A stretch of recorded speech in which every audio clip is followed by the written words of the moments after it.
langsung ngamuk-ngamuk, pokoknya gua harus naik Gunung Slamet, pokoknya gua harus naik otot. Tiba-tiba lari ke arah jalur pendakian lah. Tiba-tiba anak-anak kecil di dalam kereta nangis, Ri. Pada nangis anak kecil semuanya, kompak nangis.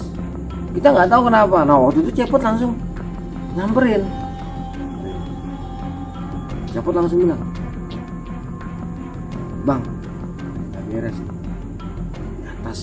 Jadi si Cepot ngerasa si makhluk itu udah ada di atas kereta. Dia jalan ngikutin di atas kereta. Nah itu anak kecil. Kan kita adanya di bordes, berarti kan kiri kanan kita kan gerbong. Nah kiri kanan kita itu semua anak kecil itu menangis serentak. Rame langsung suasana kereta, gaduh. Wah anak kecil nangis semua. Pokoknya anak kecil nangis semua. Itu langsung kita pegang itu posisi bunga. Bunga langsung tidur lagi posisinya, nggak sadar udah mulai pingsan lagi. Iya langsung pingsan lagi. Nah menjelang memasuki stasiun dan kereta mulai berhenti, nah ada petugas KA yang kelihatannya posisi bunga masih ngamuk-ngamuk tuh. Begitu kita mulai bertas, begitu satu stasiun ini kedengeran subhanallah walhamdulillah wala ilaha illallah wallahu akbar. Itu satu stasiun. Subhanallah walhamdulillah wala ilaha illallah wallahu akbar. Itu yang nolong kita bapak itu, sayang gua lupa namanya sama beliau.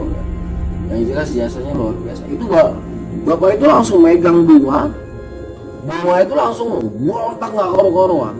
Terus si bapak bilang, yang banyak, yang cepat. Karena udah berkali-kali diajak negosiasi seperti itu nggak mau, dan udah di banyak gitu upaya yang kita lakukan tetap aja seperti itu. Akhirnya si bapak minta kertas sama pulpen. Itu kejadian awal jam 11 malam, berakhir itu sekitar pukul 2:30 pagi. Cukup lama banget. Itu betul-betul kejadian yang menguras energi.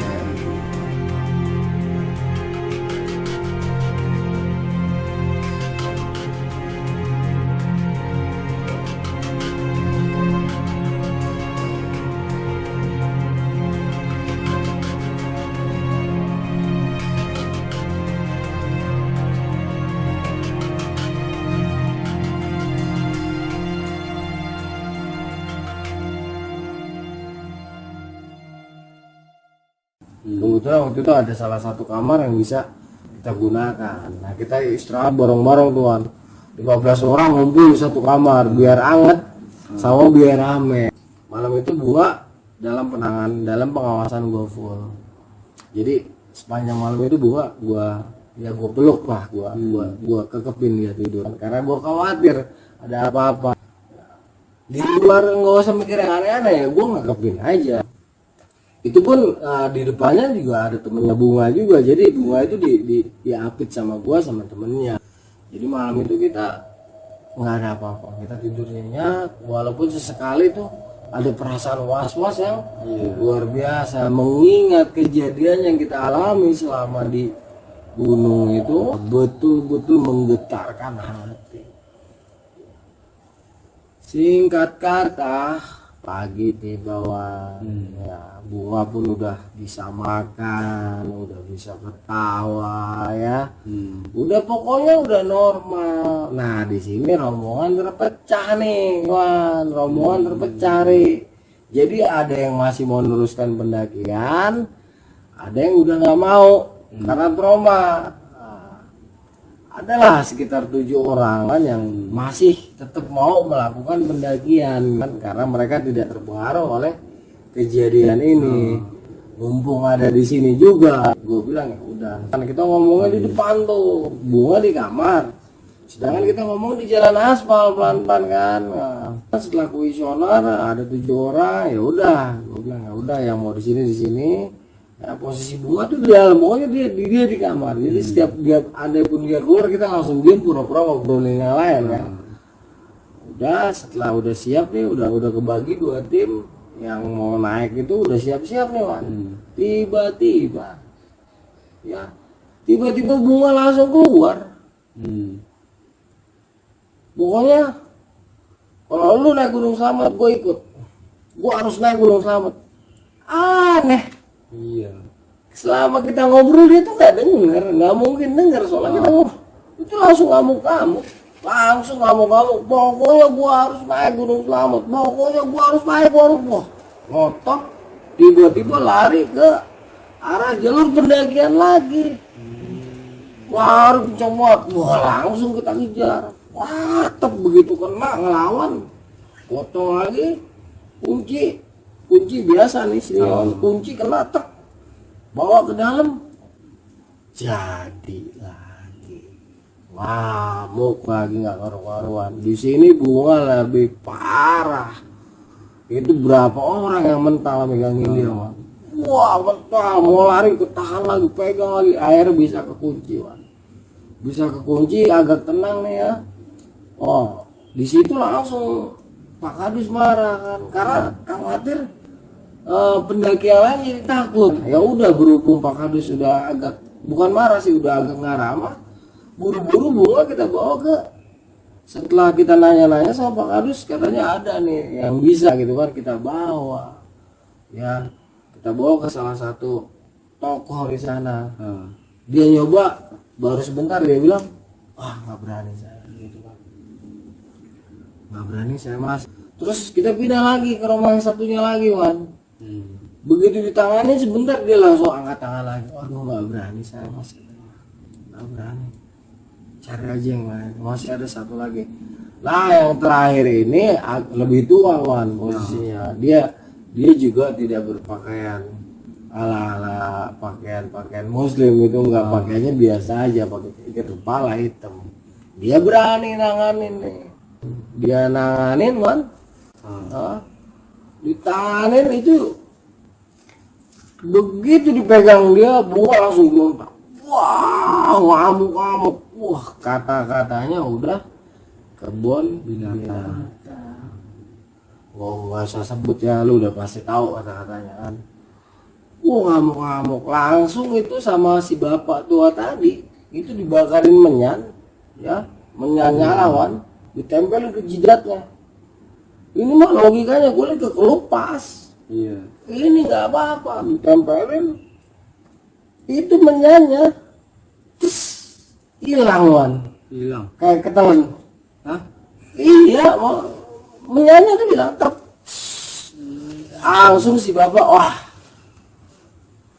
nggak sanggup, dia langsung nggak berani saya, nggak berani, mendingan kalian cepet-cepet pergi dari sini secepatnya, kalau enggak nih anak nggak ketolong. Ini luar biasa Mas, kita nggak berani ya. Begitu lagi situasi kayak gitu, Pak Kadus datang sama istrinya, langsung bilang mendingan gak usah di sini deh, udah semua kalian jangan ada yang naik Gunung Slamet hari ini gitu, nanti aja kapan-kapan, pulang dulu. Jadi intinya habis kejadian itu kita langsung disuruh pulang sama Pak Kadus. Ya udah mau gimana lagi, akhirnya pendakian selamat batal total, nggak jadi kebagi dua tim ya. Saat itu karena situasinya sudah seperti itu, udah kita langsung bergerak cepat. Kebetulan anaknya Pak Kadus menyewakan mobil pick up, langsung kita tawar-menawar harga ya, berapa sampai ke Purwokerto, ke rumah kakeknya, neneknya si Ari waktu itu. Jadi ketika udah ada tempat di Purwokerto mana, oh ya gue ingat tempat ibu nyari kan, langsung menuju ke Karangwangkal. Sepanjang jalan ini bunga itu gue masukin sleeping bag, dan gue ada di sleeping bag itu satu sleeping bag sama si bunga itu gue bacain yang tadi Allahumma kama anta ahlu tadi Wan. Jadi setelah gue bacain itu dia tuh tenang Wan, tapi masih nggak sadar posisinya masih nggak sadar, dia masih gue bacain terus, gue masih tenang, gue bacain. Nah akhirnya tertidur Wan dia di jalan. Kira-kira 2 jam kemudian kita sampai Unsut. Di Unsut berhenti dulu cari wartel. karena gue sebelumnya udah nelpon ibunya dia kan, langsung gue dapet nomor nih, ini nomor budenya dia, kakak ibunya yang di Karangwangkal, dikasih nomor mbahmu. Nah langsung diterima tuh, langsung disuruh datang, ditunjukin semua alamatnya, dipandu, ditelepon, digambarin gitu, katanya bilang aja rumahnya Pak Mbah siapa sih? Banyak kalau ini Karangwangkal. Pokoknya di Karangwangkal rumah keluar itu kan itu saudaraan semua kan. Kita masuk Karangwangkal, ketemu udah tuh rumah budinya Cici. Ketemu, masuk, diterima. Nah, baru banget duduk. Ngamuk lagi nih si Bunga, ngamuk lagi. Gua karu-karuan. Nah, gua tenaga udah nggak ada, Wan.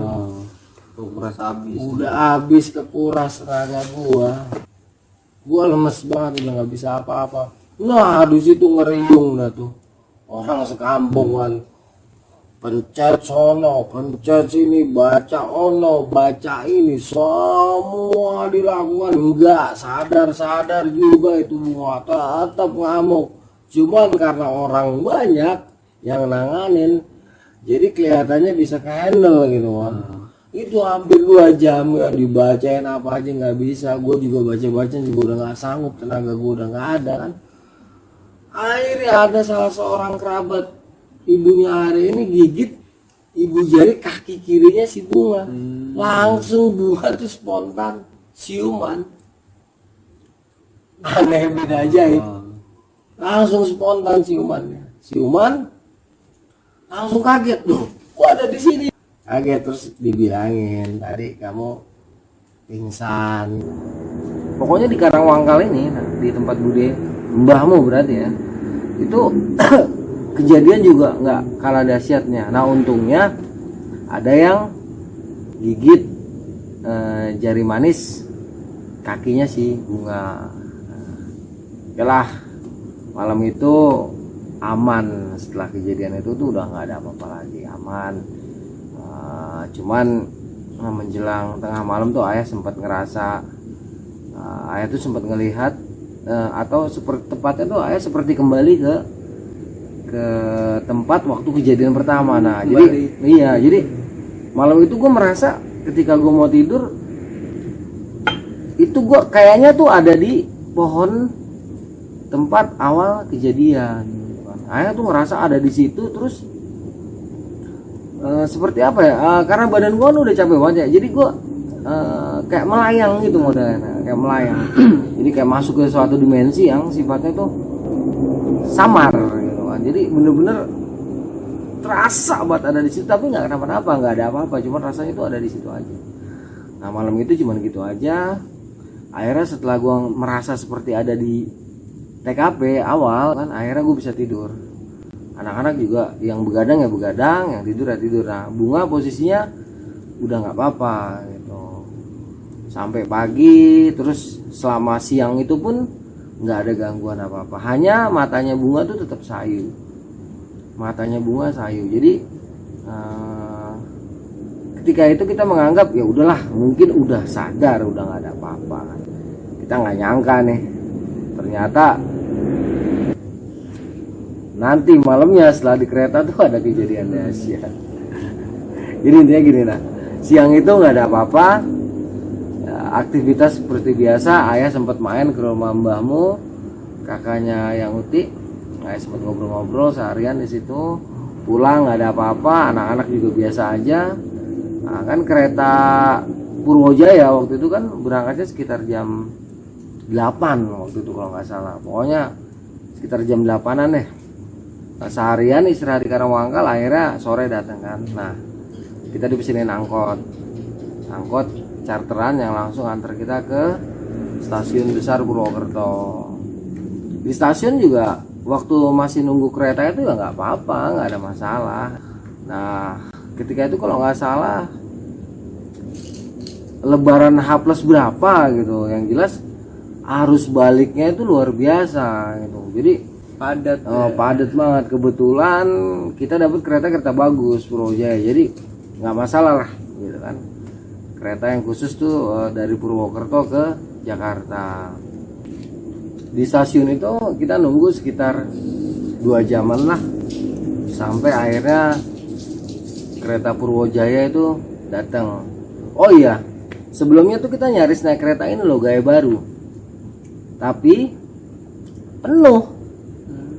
Saking padat ya. Betul, saking padatnya. Nah ternyata ini kalau nggak salah kereta gaya baru malam itu tergelincir, tergelincir di stasiun Cirebon atau apa gitu. Jadi ini kalau nggak salah ya, lupa inget ya. Karena nggak kebagian gaya baru, akhirnya kita naik Purwojaya. Nah di Purwojaya itu aman, kita nggak ada apa-apa.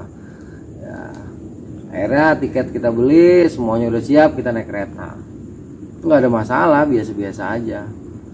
Bunga itu duduknya di bordes. Padahal kita dapat tempat duduk, cuman kita memilih di bordes karena di bordes itu bisa rokok dulu, nah ya bisa santai. Dari Purwokerto, setelah kereta meninggalkan Purwokerto itu biasa aja tek.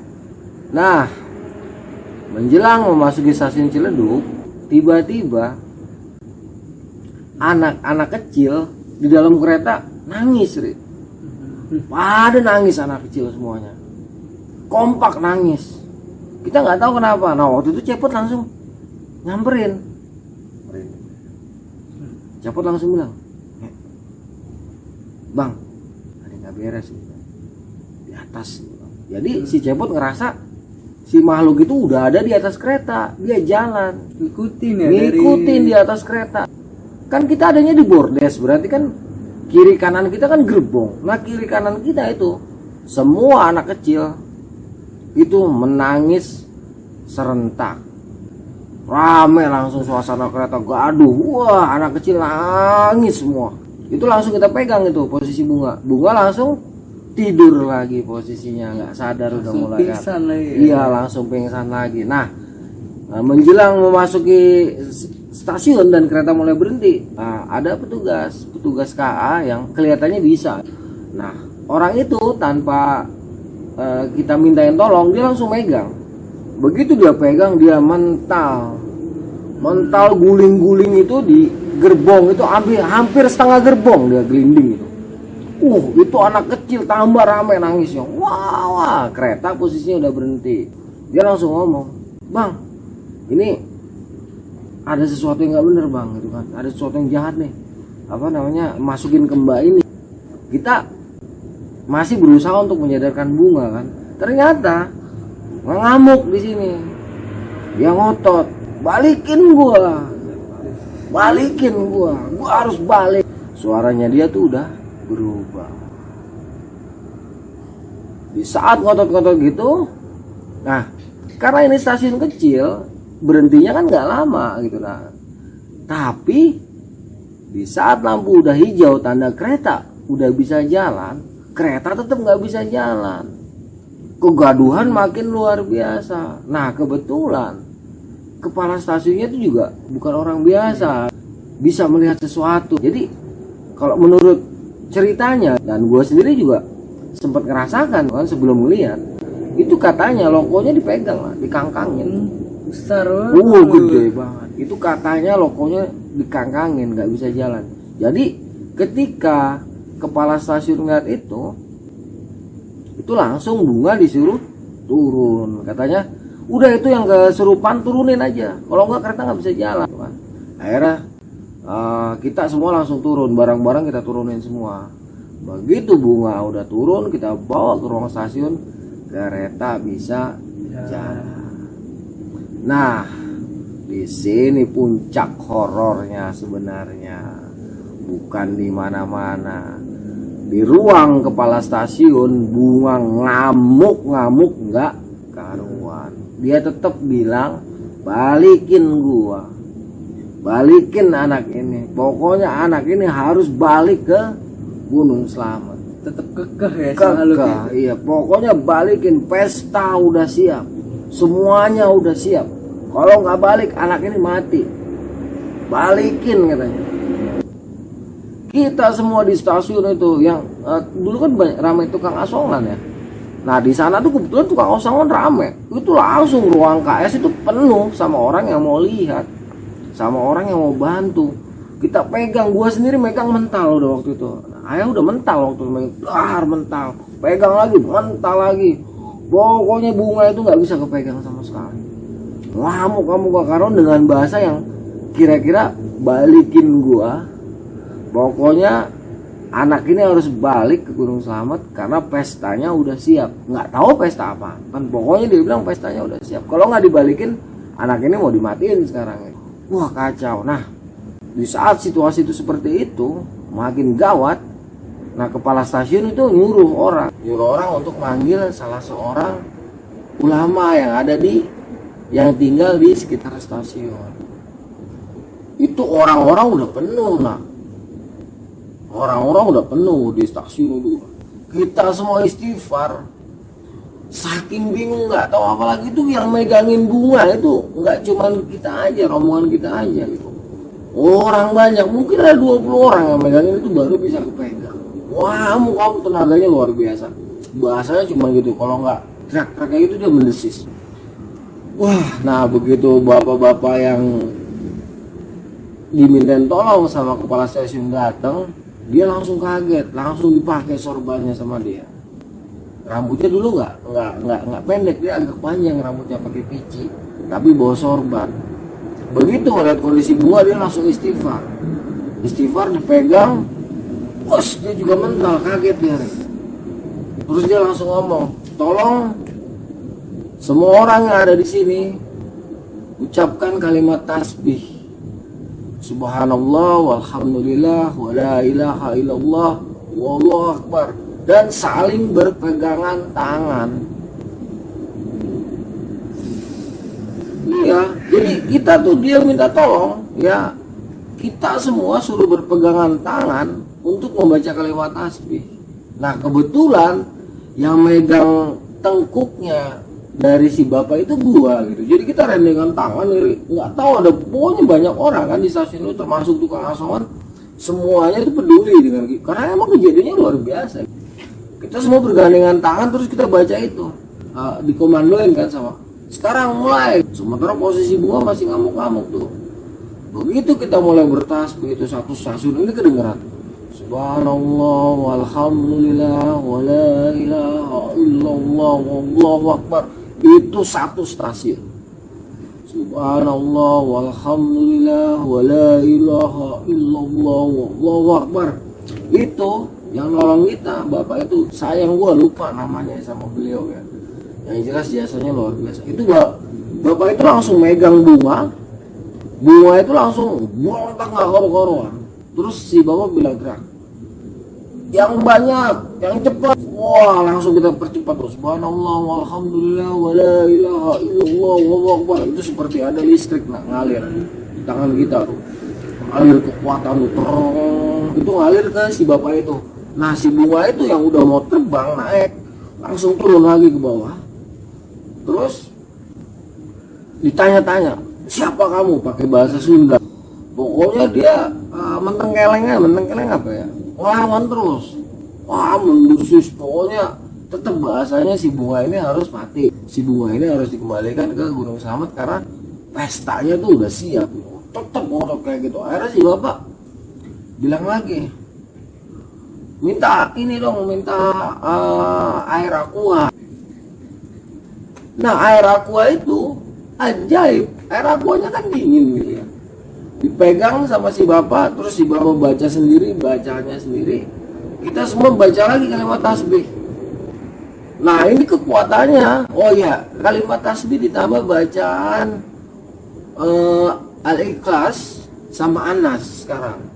Jadi setelah kita bertasbih baca Anas sama Al-Ikhlas. Nah ini kekuatannya luar biasa lagi. Yang ngalir di tenaga kita. Nah anehnya air di botol itu kan dingin. Karena ya mungkin ya itu ya, kita nggak ngerti ya apa ya yang dimiliki oleh sang bapak. Yang jelas si bapak ini mau nolong kita ya. Nah air itu mendidih. Nah, air di dalam botol langsung mendidih kayak direbus. Itu botolnya aja langsung peok-peok. langsung peok-peok di botolnya tuh, saking panasnya air yang ada di dalam botol. Setelah panas kita terus bacain, itu botolnya dibuka, itu air segitu mendidih dituangin ke matanya si Bunga. Itu kalau orang normal buta, meleleh, benar-benar air panas berasap ya. Terus disiramin lagi ke telinganya si Bunga, oh mendesis lagi si Bunga, siramin ke mata, mendesis lagi, tapi tetap melawan. Jadi si air itu kadang-kadang udah turun naik lagi ke botolnya gitu, kalau nggak langsung berantakan. Kena itu, yang kena kecipratan itu panas, bener-bener airnya panas. Disiram lagi ke mulut, akhirnya si Bawa bilang pegangin lagu, yang megangin makin kenceng kan, karena Bunga ini berontaknya luar biasa gitu. Mulutnya tuh nggak mau dibuka karena kan mau diminumin, akhirnya bisa juga kebuka mulutnya, dimasukin langsung gitu air. Begitu airnya semua dimasukin, dia langsung agak lemes.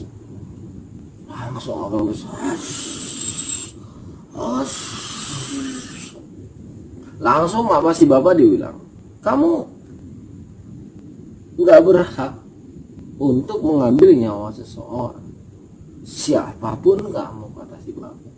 Ini bukan wilayah kamu, ini Cirebon. Si bapak ngotot, tapi tetap si makhluk ini tetap nggak mau.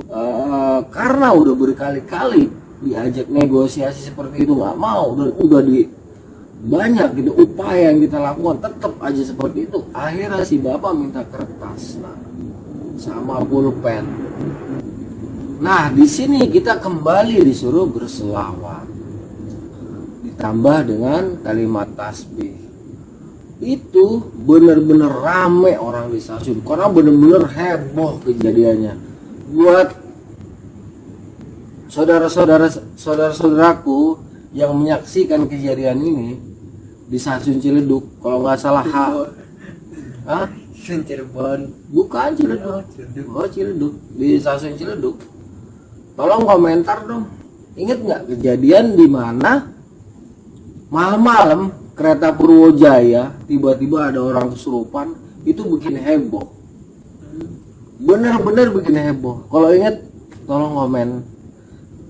Gue mau ucapin terima kasih karena luar biasa pertolongannya. Itu stasiun langsung ramai dan kita langsung berselawat. Itu puluhan orang, mungkin ratusan juga. Saking ramainya orang gitu kan. Kita semua berselawat terus disambung dengan kalimat tasbih. Itu suasana stasiun yang biasanya sepi, itu langsung ramai oleh suara tasbih dan suara selawat.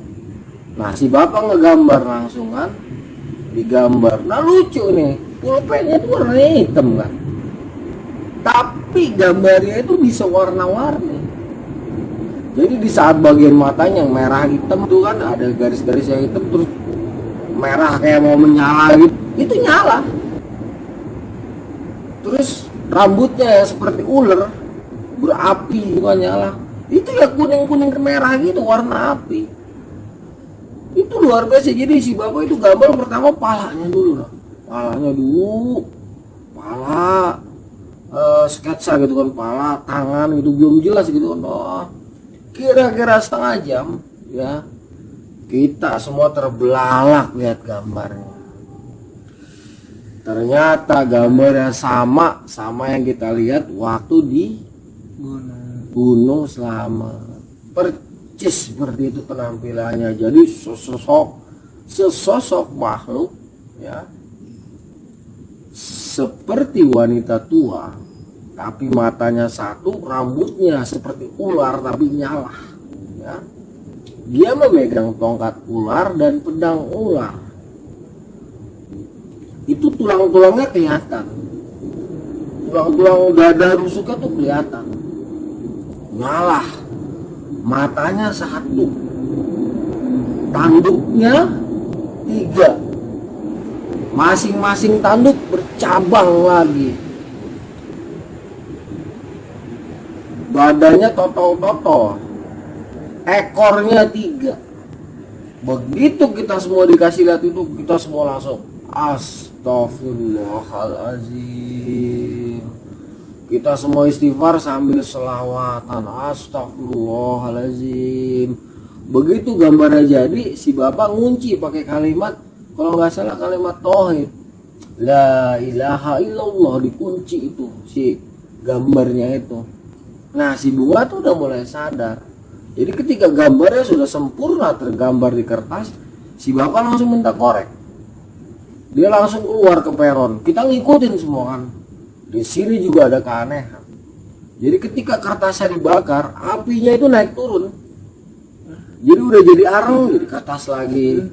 Udah jadi areng, jadi kertas lagi. Terus kita semua langsung bertasbih lagi gitu kan. Nah, si bapak teriak. Akhirnya kita tasbih lagi. Subhanallah walhamdulillah wala ilaha illallah wallahu akbar. Subhanallah walhamdulillah wala ilaha illallah wallahu akbar. Subhanallah. Ah itu langsung apinya naik tanpa bisa dibendung lagi. Nah, kebakar. Nah di situ kedengeran suara jerit seperti lengkingan yang kita dengar waktu di Gunung Selamat. Jerit. Kita semua langsung astagfirullahaladzim, astagfirullahaladzim. Posisi bunga tuh udah sadar. Nah, cuman posisi ayah waktu itu ngeliat karena si bapak kan lagi ngubur kertasnya di peron itu kan, ke dalam peron. Ini dikubur langsung cot, disiram lagi pakai air yang tadi dibaca, terus dikasih tanda apa gitu kan, dah, udah. Si bapak balik nemuin bunga, pijit-pijit, terus kita semua dipesenin untuk tetap baca-baca, untuk tetap bertasbih karena kita nggak tahu nih. Soalnya kata si bapak ini luar biasa, ini luar biasa katanya. Ini benar-benar luar biasa, bukan jin biasa, bukan setan biasa, tapi luar biasa. Dia bilang kalau nggak ada bantuan tasbih dari orang-orang yang ada di stasiun, kemungkinan besar beliau juga nggak bisa ngobatin. Saking dahsyatnya. Jadi setelah bunga siuman kita dikasih wejangan gitu kan, terus kepala stasiun juga ngejamin tiket kita besok untuk naik Cirebon Express karena kita kan bertiket semua kan. Ya udah si bapak pamit. Ketika kita mau kasih uang rokok si bapak nolak. Akhirnya kita patungan diem-diem, kurang tahu lah waktu itu dapat berapa, kita titipin ke orang yang dipercaya waktu itu untuk menyampaikan ke si bapak. Itu kejadian awal jam 11 malam, berakhir itu sekitar pukul 2:30 pagi. Cukup lama. Lama banget. Itu betul-betul kejadian yang menguras energi. Jadi setelah 2:30 pagi itu bunga udah siuman, akhirnya kita bawa ke musola. Kita semua tidur di musola. Nah sepanjang di musola ini karena kita nggak mau kejadian lagi, ya teman-temannya bunga yang cewek-cewek ini, bunga-bunga carrier yang lain itu terus bertasbih dan berselawat. Nah di sini juga lucu. Nah, kan kita sering sholat tuh, Lando sholat 2 rakaat. Saking dia bingungnya, akhirnya si Lando sholat 2 rakaat ikutan selawat. Ya pokoknya ini sepertinya hidayah buat dia di saat itu kan. Ya kita pokoknya tetap waspada. Waktu itu udah nggak tidur lagi ya, masih cepot sampai pagi.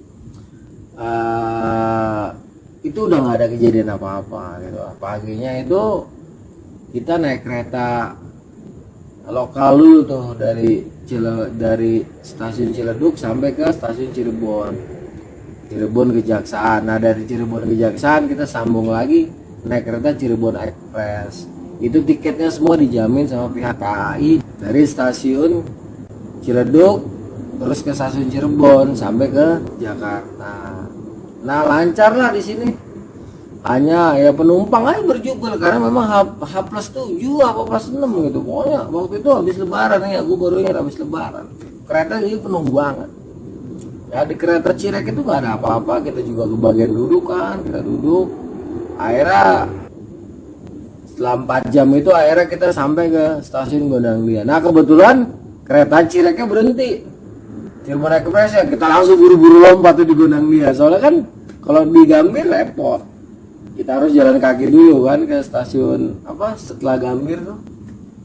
Nah, stasiun itu lah lupa ya namanya kan. Nah, kebetulan di Gondangdia berhenti, kita langsung buru-buru lompat semua. nggak ada masalah, nggak ada problem, aman. Kita di gondang dia kita pada lompat, terus kita turun naik kereta yang ke rumah. Di rumah kita cerita, wah kita ceritain semua itu kehebohan itu juga masih nggak ada apa-apa. Sepertinya kejadiannya akan berakhir. Tetapi seminggu kemudian, di saat Bunga lagi sekolah, Bunga dihampiri lagi. Jadi menurut keterangan Bunga nih, di saat dia lagi di UKS, tiba-tiba dia ngelihat di pagar sekolah itu ada penampilan makhluk yang seperti kita lihat semua, tapi posisinya udah compang-camping ke belakang. Karena Bunga takut, akhirnya Bunga jerit-jerit, pingsan lagi. Nah di situ diobatin sama orang-orang juga nggak bisa, tuh susah. Akhirnya ayah dipanggil lah, katanya Bunga kesurupan lagi kan. Ayah dipanggil lagi ke sana. Di sana ada beberapa ini ya, ustadz ya. Akhirnya kita sama-sama atau sama ustadz tersebut bahu membahu untuk ngobatin si Bunga. Nah nggak lama si Bunga siuman.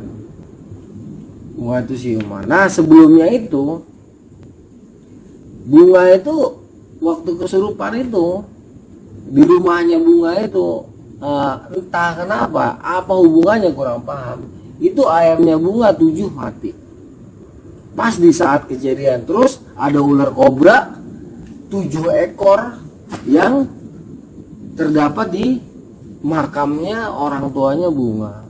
Nah ini kejadian ini berbarengan di saat dengan kejadian Bunga sedang mengalami kejadian itu. Entah apa hubungannya ya. Jadi karena kejadiannya berturut-turut, akhirnya Bunga ayah bawa ke tempat Abah Dudung almarhum. Ayah bawa ke sana.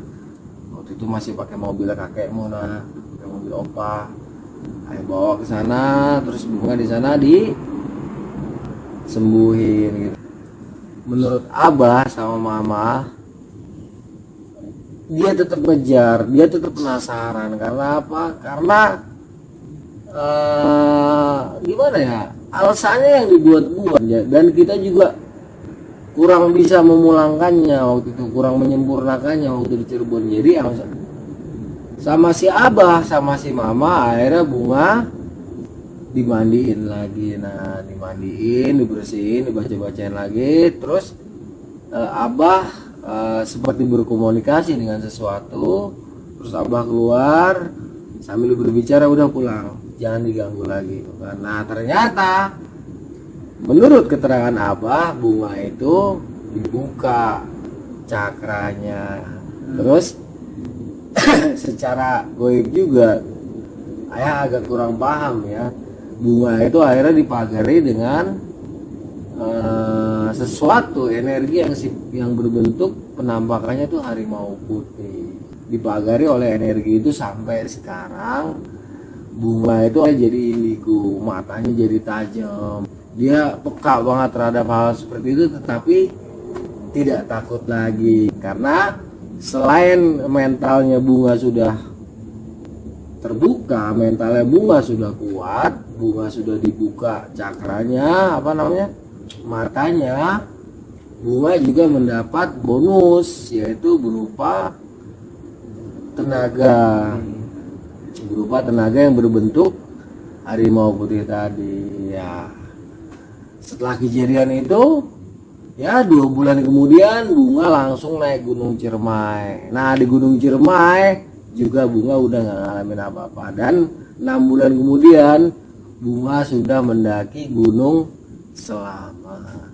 Itulah ya luar biasanya kejadian yang gua alami. Intinya adalah di sini ya, kita nggak perlu takut, kita nggak perlu trauma. Karena apa? Semua kejadian itu sudah ditakdirkan terjadi. Di sini pelajaran yang bisa kita ambil dari Bunga ya. Betapa Bunga mengalami kejadian dahsyat yang luar biasa di Gunung Selamat, tetapi karena keberanian Bunga, keyakinan Bunga terhadap Allah dan Rasulnya ya, dengan kelebihan yang sudah dibukakan, Bunga tetap kembali naik Gunung Selamat. Dan dia berhasil sampai ke puncak. Sampai detik ini Bunga tetap mendaki gunung kalau ada kesempatan, kira-kira gitu. Nah, itulah kisah gua pada tahun 2002, kisah yang luar biasa, kisah yang betul-betul mencekam dan gak akan terlupa dalam hidup gua. Oke, Sobat CP, kira-kira itulah cerita gua. Sekarang gua kembalikan lagi kepada putra gua, Tirta Ari Pratama. Ya, itu tadi cerita dari bokap gua. Semoga menghibur dan bermanfaat bagi kalian semua. Jangan lupa ya untuk channel ini di like, subscribe, dan jangan lupa juga di komen. Gua Tirta Ari Pratama cabut. Arya Sena cabut. Assalamualaikum warahmatullahi wabarakatuh.